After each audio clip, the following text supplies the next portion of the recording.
Vamos a saludar en nuestra primera entrevista del día de hoy. Visita aquí en el estudio, por primera vez además me parece, en persona, además de las entrevistas que hemos hecho por teléfono, el legislador, Raúl von der Thusen del bloque Somos Fueguinos. Raúl, ¿cómo estás? Gracias por la visita. ¿Qué tal? Buen día, bien. Muchas gracias a usted por la invitación. ¿Todo tranquilo? Bien, todo bien, con mucho trabajo. Me imagino.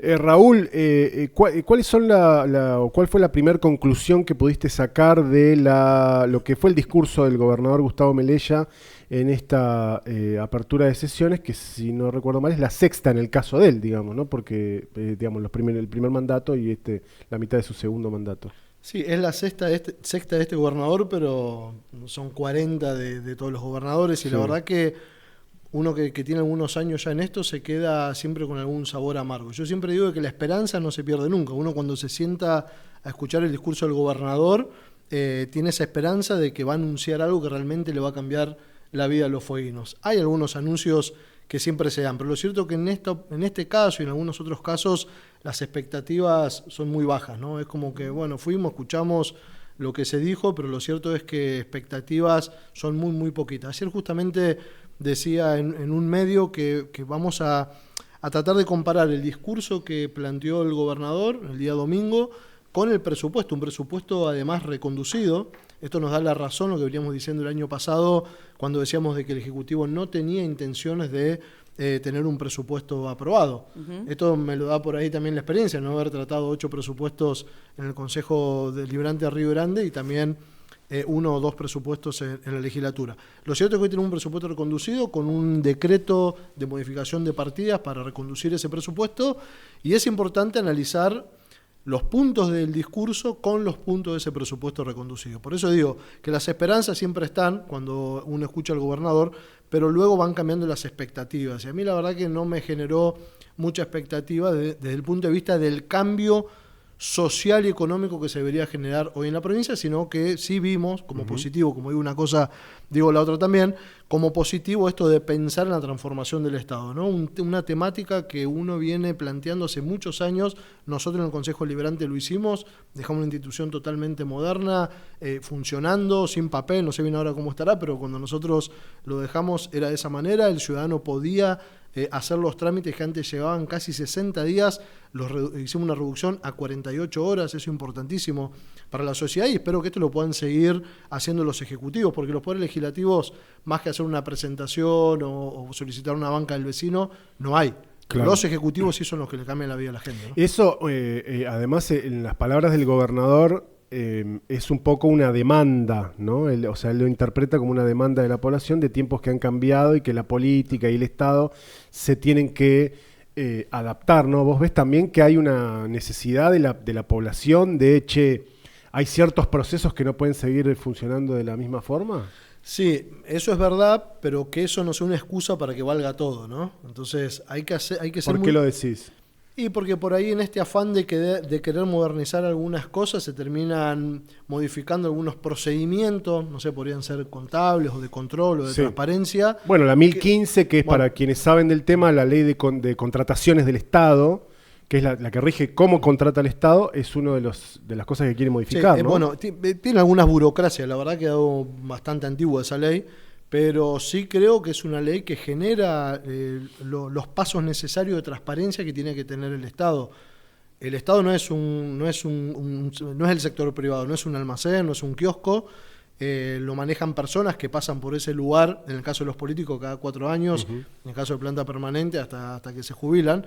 Entonces hay que tener muchísimo cuidado en ese control de los fondos públicos, que son ni más ni menos que incorporados a través de los impuestos que paga la ciudadanía. Por eso digo que esa excusa de que la sociedad pide una transformación, pide una modernización, aceleración de los procesos, no termine siendo una excusa para evitar algunos controles de transparencia en el Estado. No lo digo solo por la 1015, sino también por otras cuestiones que tienen que ver con la publicidad de la información. Toda la información que va a recabar el Estado provincial. ¿Estamos en condiciones de decir que va a quedar resguardada exclusivamente para la provincia? Que esa información no va a ir a la nación, que esa información no va a ir a un sector valga la redundancia, el sector privado y que sea utilizado luego para otro tipo de accionar. A eso me refiero más que nada. Bien. Nosotros vamos a acompañar el proceso de modernización que ha pedido el gobernador. Yo creo en eso, coincido que hay que hacerlo, vuelvo a decirlo, por experiencia propia lo hicimos y funcionó, pero no a cualquier costo. Déjame que te interprete. ¿Te preocupa que en esto de la digitalización de trámites y cosas, nuestros datos, porque cada vez que hay que hacer un trámite digital siempre hay que aportar datos personales, qué es lo que se hace con esos datos? Que queden claramente resguardados. Sí, bueno, tenemos las leyes, tenemos la ley de habeas data, hay digamos, herramientas jurídicas de protección de datos, pero, bueno, teniendo también un poco la experiencia de lo que va sucediendo, no solo en nuestro país, sino a nivel internacional, hay que poner un poco de la mirada en eso, ¿no? Tratar de que esa información de toda la ciudadanía de Tierra del Fuego sea cuidada como corresponde. Claro. Raúl, el llamado del gobernador a ahora sí discutir la adhesión al RIGI, ¿no llega un poco tarde? Mira, digo, si la posición original era no al RIGI porque no sé, porque estoy ideológicamente en contra del RIGI, hacerlo ahora, ¿no es como un poco tarde? No sé bien cuáles son las intenciones de fondo, porque lo cierto es que la legislatura hace un año y un poquito más aprobó una ley que era una ley de iniciativa privada, ¿no? Sí. que se relacionaba con la ley de participación pública privada que ya existe en nuestra provincia. Hay una comisión especial en la legislatura que trata ese tipo de inversiones, y lo que se hizo ahora es generar una ley que funcionó muy bien en Río Grande. Yo fui el autor de esa ordenanza en el año 2017-18. La transformación de Río Grande se dio gracias a esa ordenanza que trabajamos con respecto a la iniciativa privada. Yo creo en esa herramienta, creo que puede funcionar, y mucho más en un momento histórico con el que estamos atravesando en relación a lo social y a lo económico. Yo creo que con esa ley alcanzaría, para mí. En el caso que venga el RIGI, porque nosotros en esa ley, cuando se aprobó la iniciativa privada, una de las cosas que planteamos primero fue la cuestión del medio ambiente, ¿no? El cuidado del ambiente, porque el RIGI no genera ese cuidado, sinceramente no lo genera, no hay una cláusula que diga el medio ambiente acá se debe cuidar según lo que dicen las normas de la provincia, o sea, ley 55 de Tierra del Fuego, o no exige de que se pueda, o obliga, como ha pasado en otras ocasiones en nuestro país, a reinvertir los recursos que han sido ganados, digamos, con esa explotación. Nosotros en la ley, esta iniciativa privada que la tenemos hoy aprobada en Tierra del Fuego, planteamos el tema del ambiente y también algo muy importante que también lo propusimos nosotros, que es el tema de la mano de obra local, ¿no? Y el RIGI eso tampoco lo plantea. Hoy el RIGI podría venir una empresa a hacer una inversión con mano de obra ni nacional, te digo, internacional, y no queda absolutamente nada, digamos, que tenga que ver con el empleo genuino para Tierra del Fuego. Así que vamos a ver cuál es el planteo que hace el bloque que lo presentó, que La Libertad Avanza. Estuve hablando con la presidenta del bloque, que es Natalia Gracianía, para ver de qué manera organizamos la comisión. Yo dije de que en mi comisión que me toca presidir, vamos a tratar los asuntos del oficialismo y los asuntos de la oposición. Los 15 legisladores van a poder tratar los asuntos. No quiero que les pase como me pasó a mí, 2 años que no pude tratar un solo asunto en comisión solo por ser una oposición. No una oposición destructiva, sino una oposición constructiva, que es lo que tratamos siempre de hacer día a día. Pero bueno, igual no nos dejaron tratar asuntos. Así que seguramente la otra semana, el martes creo que hay plenario de comisiones, va a haber novedades con respecto a cómo vamos a tratar el RIGI y cuál es el planteo que va a hacer este bloque de La Libertad Avanza en relación a cómo se van a plantear las inversiones, si es necesario realmente adherir a esta ley nacional o con la ley que tenemos provincial de participación público-privada y de iniciativa privada alcanza. ¿Te llamó la atención que no hiciera ninguna mención a la reforma de la Constitución? Perdón que sea un poco extenso, vos me cortás. No, tranquilo. Me gusta hablar. Que no hiciera, más allá de que después salió el legislador Greve diciendo que igual el gobernador tenía tiempo y que se iba a llamar, pero no hizo mención a el llamado a la constituyente. Porque creo que no tenía mucho sentido en el escenario que estamos atravesando. Que eso no significa de que no se vaya a llamar. Creo que el gobernador también entiende que no estamos en un momento óptimo para poder hablar de esta situación. No solo por lo económico, por lo que pueda llevar de recursos el gasto de una reforma constitucional, más allá de que lo puedan acomodar, que es lo que venimos pidiendo nosotros en el caso que se dé, sino por la situación social, ¿no? La verdad que en la calle se comienza a escuchar algunos comentarios que antes no se escuchaban. Claro, hay que darle prioridad a lo que la gente hoy está necesitando y creo que la reforma podría quedar un poquito más relegada. Que no digo que no sea necesaria, nosotros fuimos los primeros, si se acuerdan, en oponernos. Quien les habla fue el primero que presentó el proyecto de ley para derogar la ley 1249, se me fue el nombre, que es el llamado a la reforma constitucional. No logramos que se trate en una sola comisión y luego el legislador Lechman terminó yendo a la justicia logrando una medida cautelar suspendiendo la elección. Nosotros decimos de que ahora somos respetuosos de lo que dice el máximo órgano judicial, que es el Superior Tribunal de Justicia, que ha dicho que esa ley es constitucional. Para nosotros no es constitucional, por eso hicimos el planteo no solo jurídico, sino también, legislativo, sino también jurídico y judicial. Pero bueno, ahora tenemos que respetar lo que está planteando, lo que ha planteado el Superior Tribunal de Justicia, y el gobernador tiene la facultad de poder llamar. ¿Es el momento? Para mí no. Sigo estando en contra de eso, pero si eso sucede, nos vamos a preparar para poder tener una constitución como corresponde en los tiempos que vive Tierra del Fuego. Aparte, bueno, por ahí dentro de la misma constitución hay muchos temas para abordar, pero bueno, por lo pronto, si ahora está en la negativa, hoy entre los temas coyunturales, y decías por los cuales no lo mencionó en su discurso, es OSEF, un tema que hoy está en un proceso súper clave y que la verdad que en comisiones se ha tratado bastante poco y casi sobre el pucho como medidas extremas. ¿Qué va a hacer la legislatura este año respecto a eso? Bueno, mirá, nosotros dimos las herramientas que teníamos al alcance para poder dar. Lo que pidió el Poder Ejecutivo y la obra social, nosotros lo trabajamos en comisiones y lo aprobamos, que es la ley 1596, que es la última ley que se aprobó allá por el mes de julio del año pasado. Se sacaron algunas cosas de ese proyecto de ley de la provincia, como por ejemplo el aumento de los aportes de los trabajadores estatales, ya sean provinciales o municipales, pero la mayoría de las cosas que fueron solicitando en la provincia lo hicimos.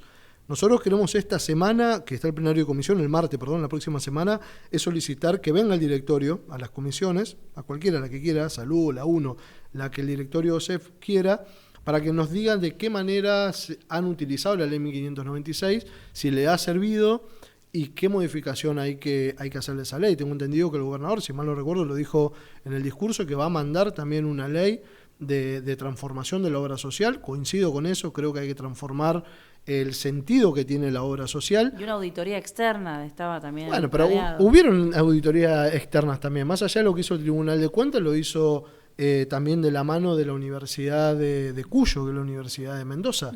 O sea que hubo también una auditoría externa. El Tribunal de Cuentas es un auditor externo, no es que esa auditoría que se hizo hace un año y medio más o menos que se presentó era interna. Y en ese mismo informe de gestión, auditoría, decía que lo que había que cambiar era la gestión y la administración de la obra social, más allá de los recursos económicos. Yo siempre digo de que no desconozco que hay un problema económico y financiero en la obra social, pero eso tiene es a consecuencia de algo que está mal, y eso que está mal es la gestión y la administración. Lo cierto es que se ha hecho muy poco para generar los cambios que se necesitan en relación a gestión de la obra social.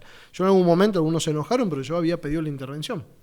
Pero porque me parecía de que teníamos que ir al fondo, y no es un invento von der Thusen, lo dice el artículo 25 de la ley 1071, que plantea la posibilidad de que la obra social sea intervenida en el caso que no se cumple el objeto de la misma. Bueno, claro. El objeto de la misma, ¿cuál es? Prestar los servicios de salud a sus afiliados, y eso lo cierto es que hoy sucede en reglas generales, pero nos encontramos hoy a la mañana con el dueño de la Clínica San Jorge diciendo que si mañana no resuelven los 1.400 millones que se le deben, cierran las puertas. En este sentido, claramente lo que está pasando en Tierra del Fuego es que se ha invertido la pirámide de la política pública de salud. ¿Y quiénes son dentro de la legislatura los que resisten por ahí a llegar al fondo del asunto? Porque, como decíamos, eran pocas las comisiones y eran como medio de emergencia. Bueno, mirá, la legislatura exclusivamente, para poder cambiar la gestión y la administración, tiene que intervenir políticamente, y la única forma de intervenir es una intervención, no hay otra, porque lo dice la ley 1071,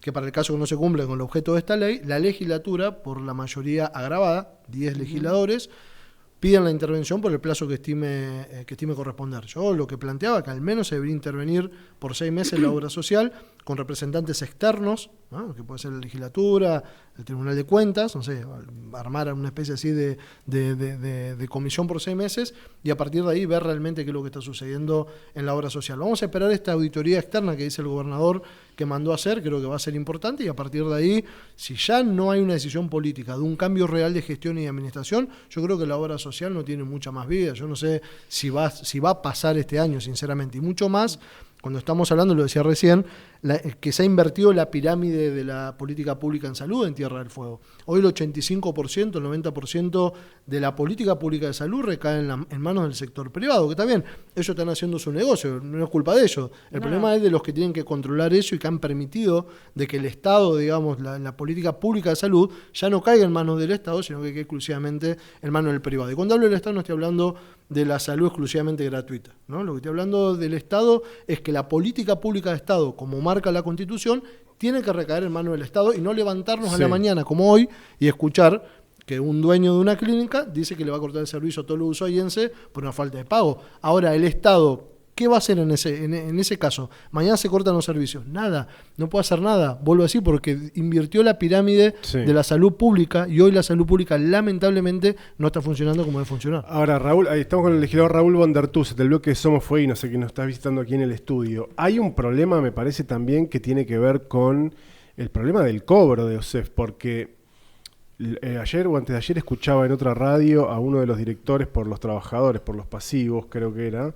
Y el tipo contaba que, por ejemplo, tiene deuda la Municipalidad de Río Grande, que estamos hablando de miles de millones de pesos, tiene deuda el municipio de Tolwyn, tiene deuda el Consejo Deliberante de Tolwyn, tiene deuda, ni hablar, el gobierno de la provincia, y más o menos, se me fue el nombre del director, me gustaría poder citarlo, habla de aproximadamente 20.000 millones de pesos de deuda. Sí. Entonces, Horacio Gallego. Sí. Entonces, si el problema es de que a la Clínica San Jorge se le debe 1.800, 1.900, no importa la guita que se le deba, que se la debe OSEF, pero al mismo tiempo lo que vos te encontrás es que hay instituciones públicas que no le están pagando lo que le tienen que pagar, que es la retención que le hacen a los laburantes. Sí, tal cual. Entonces eso es un problema también, que de alguna forma también debería poder... Muchas veces los municipios plantean leyes de coparticipación como para garantizarse el goteo, que uno puede decir, bueno, puede ser un tema atendible, pero cuando se discute OSEF, ahí van y retienen. Creo que la única es la Municipalidad de Ushuaia, de la que no le está debiendo, pero después el gobierno, Municipalidad de Río Grande y Municipalidad de Tolwyn, le están debiendo guita. Sí, es un tema preocupante y que pareciera que está todo oculto y que no se puede hablar de eso porque enseguida algún intendente se enoja conmigo. Lo cierto es que, mira, dos cosas pasan con los municipios. Uno, la deuda. Si pagan, nadie diría nada. Claro. Las deudas de contribuciones, que como bien decís, eso es algo que es guita de los trabajadores. Claro. No es del Estado, no es de los municipios, es del trabajador. Y no solo no se está haciendo los pagos como corresponde en la obra social, sino también en la caja de jubilaciones. No de aporte de los trabajadores, pero sí contribuciones. Con eso estaríamos zafados. No. Aportes y contribuciones corresponden a los trabajadores. No estás cumpliendo con lo que el trabajador tiene que poner en la caja y en la obra social. Entonces, después escuchamos las críticas por otro lado, pero ¿de qué manera si vos sos el que no estás aportando lo que tenés que aportar? Y otra cosa más, hay un artículo en la ley 1071, pues yo a veces lo escucho a los intendentes preocupados por OSEF, pero hay un artículo en esta misma ley de la creación de OSEF que plantea la posibilidad de que los intendentes puedan designar a un representante de los municipios para que puedan hacer auditorías. Y la creación de un comité dentro de la obra social. O sea, vos criticás la obra social, pero nunca jamás, al menos yo no recuerdo, no sé si algún intendente lo hizo desde que está la ley 1071, que hayan propuesto, digamos, un representante del municipio para hacer las auditorías dentro de la obra social. Y ni hablar de esto que decís vos, ¿no? La falta de pago de las contribuciones de los trabajadores para que la obra social funcione. Ahora, ¿es culpa de los municipios? Bueno, por un lado sí, porque no se están administrando como corresponde, digamos, las cuentas ya no estarían muy ordenadas, pero me parece que también es más culpa de la obra social o del Poder Ejecutivo de que no ejecute esa deuda, o al menos no los intima, no sé, yo al menos no tengo conocimiento de una intimación formal por carta o documento por parte de la obra social para que eso se pueda pagar o que se pueda hacer, aunque sea... No debería suceder, pero bueno, como mucho, un plan de pago que no supere la gestión, la deuda que vos generaste también, por una mala administración. Sí. Eso también, porque después vemos de que hacen esos planes de pago por 60 meses Y el gobernador que viene, los intendentes que vienen, terminan pagando una administración, digamos, que no fue del todo acorde a lo que tenían que hacer. Claro, sí, yo entiendo y seguramente existen grandes problemas de gestión. De hecho, el propio gobernador, a mí a veces me llama la atención, porque el gobernador dice en la apertura de sesiones que hay sobreprecios. Y yo decís, pero ¿hace cuánto sabés vos que hay sobreprecios?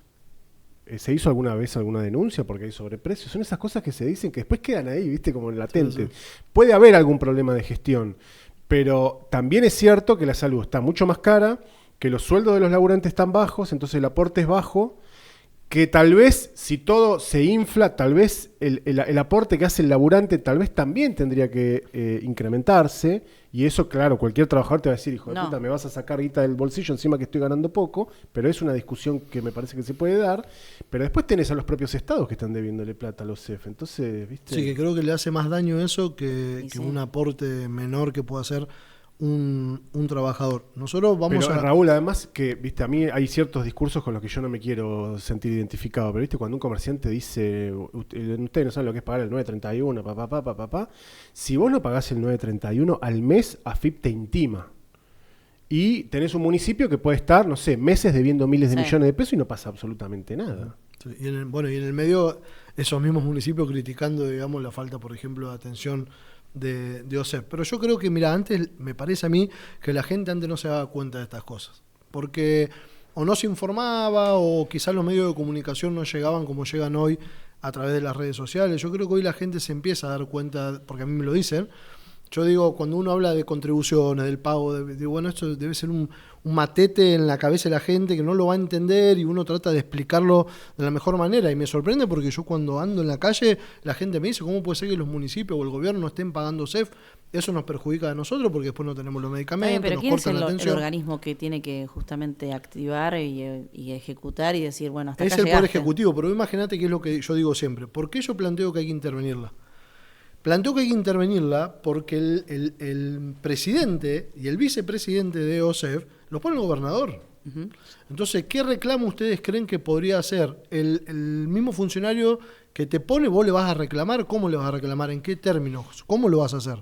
Y después los directores que ponen el sector pasivo, que es Horacio Gallego, y el sector activo, están atados de pies y manos porque la ley 1071, que es otro planteo que yo hice de reforma, dice en el caso de empate desempata la presidencia, en el caso de empate desempata el gobernador. Digo, o sea, ¿quién podría poner? Solamente podés poner palabra en un acta criticando lo que están haciendo, pero de ahí en más gestión, digamos, de poder modificar las cosas, lamentablemente los representantes de trabajadores y los jubilados eso no lo pueden hacer. Lo que pasa que en esa tesitura y en esa, por decirlo, en ese ámbito blando, después te cae un Javier Milei con una motosierra y se quedan todos mirando, qué horror. Bueno, previo a eso deberíamos estar trabajando en una especie de intervención para ver de qué manera lo resolvemos. Por eso hablo de la intervención. No podemos tener al presidente y al vicepresidente que responde a un poder ejecutivo porque no vamos a cambiar absolutamente nada. Ahora, la solución no puede ser que la obra social la administren directamente los trabajadores. Si los trabajadores son los principales interesados en cobrar las deudas, en administrar la plata para poder... ha habido momentos de gobernanza de esas instituciones por parte de los trabajadores. Creo que quienes plantean que los trabajadores la volcaron se equivocan, hacen un análisis jodido del tema porque también hay que tener en cuenta las deudas que los gobiernos fueron generando, los famosos 108 millones de dólares, etcétera, etcétera, etcétera. El director de una obra social puesto por los laburantes que no cumple, después tiene que ir a poner la cara al gremio. Pero te lo come crudo. Sí. Digo, si es la obra social de los laburantes, ¿no corresponde que la administren ellos? Mira, yo tuve varias reuniones con trabajadores y con jubilados, y en esa reunión había exdirectores del IPAUS. Estamos hablando que era cuando lo manejaban los trabajadores y los jubilados. Y no había ninguno querer matarlo a palo al director ese. Todo lo contrario, era un compañero más. Eso significa de que en esa época se entendía cómo era la gestión y que cuando vino una mala gestión no fue porque los propios trabajadores querían destruir la obra social, fue porque la política metió la cola en el medio y terminó pasando lo que pasó. Nosotros fuimos los únicos que tomamos el proyecto de los trabajadores y de los jubilados lo metimos, hoy tiene estado parlamentario, que es para modificar la ley 1071. Justamente nosotros lo que planteamos es que los trabajadores y los jubilados tienen que, con los controles necesarios, ¿no? Sí, sí. Tienen que tener el control de su propia obra social, porque hasta el nombre está mal, porque no es la obra social del Estado, es la obra social de los trabajadores del Estado, es de los trabajadores. Nosotros planteamos que tienen que volver a manos de justamente los trabajadores y los jubilados. ¿Quién más interesado podría estar de que eso funcione que no sea un trabajador? Claro, por eso Yo digo. creo que ninguno más, ellos mismos lo cuidarían. Mirá, y hay algunos lugares, como por ejemplo Entre Ríos, que volvió a manos de los trabajadores y funciona bien. No hay por qué. Uno no puede hacer futurología, no, porque los trabajadores, miren, cuando teníamos trabajadores, en Río Grande había 2 ópticas, había odontología, había 2 farmacias. Hoy no existe nada de todo eso. Sí. Nada, hasta pasaje te daban, me acuerdo, para irte de vacaciones cuando Sí. era ahí pausa. Lo manejaban los trabajadores. Cuando comienza a manejarlo el empleador es cuando comienzan los problemas. Además, otra cosa más. No existe ninguna obra social, ninguna, chequenlo, ninguna obra social, bueno, pública porque se genera como EOSEF, pero ninguna obra social privada, que son los que entienden de obra social, porque hay miles de sindicatos y mutuales en la República Argentina, ninguna es manejada por el empleador. No existe. Las obras sociales las manejan los trabajadores, pues es su obra social. Lo mismo que, bueno, las mutuales, pero bueno, es obvio, pero la obra social la tienen que manejar los trabajadores. Nosotros vamos a insistir hasta el último día de gestión que yo tenga como legislador para que ese proyecto se trate en comisiones, que vuelvan a ir los trabajadores, que vuelvan a presentar su plan de trabajo y ver si logramos al menos los votos necesarios para tener un dictamen y luego lo discutimos en la sesión, no hay problema, esto es democracia. Lógico. Pero dennos la oportunidad a los trabajadores, a los jubilados, que podamos tratar este asunto en las sesiones y luego veremos si conseguimos los votos. Raúl, nos quedamos sin tiempo, pero porque lo hemos visto publicado ahí, un poco la obligación de preguntarte si, porque no sé si efectivamente son declaraciones tuyas, pero si hay pretensiones, falta todavía, pueden pasar 1000 cosas, digamos, se están bombardeando en Medio Oriente, cualquier cosa puede ocurrir, sí. pero ¿tenés expectativas o intenciones o la motivación para disputar una posible candidatura a intendente el año que viene en Río Grande? Mira, no lo dije así directamente, No, fue una charla por en eso un te medio, pregunto concretamente. pero a ver, cualquier político que diga que no aspira en algún momento a ser ejecutivo, digamos, a estar en un poder ejecutivo, te puedo asegurar que miente. Porque más si uno tiene experiencia, porque como venimos nosotros, este es mi 10º año, 8 años de concejal, 2 años de legislador, uno ya hizo la experiencia en el Poder Legislativo y entiende o comprende de que desde el Poder Ejecutivo se pueden hacer muchas otras cosas. Mira, yo tengo un montón de proyectos. En Río Grande batí el récord de todos los años en cantidad de proyectos.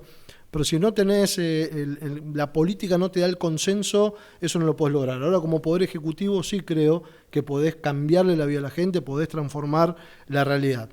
Me encantaría poder hacerlo. Me vengo preparando hace muchos años en esto, no solo desde el punto de vista político, sino también desde lo jurídico, desde el trabajo de la gestión. Vivo estudiando para poder lograr ese espacio y que realmente podamos cambiar la realidad de la gente. Y no pensando en eternizarme en un lugar, sino como broche, digamos, de gestión o de mi paso por la política, poder dejar algo más en la ciudad de Río Grande. Así que si se da la oportunidad, vamos a trabajar en ese sentido claramente. Raúl, gracias por la visita, muy amable por venir además hasta acá, hasta el estudio. Muchas gracias. Bueno, muchas gracias a ustedes. Hasta luego. Raúl von der Tusen, legislador provincial del bloque Somos Fueguinos, estuvo aquí en el estudio con nosotros.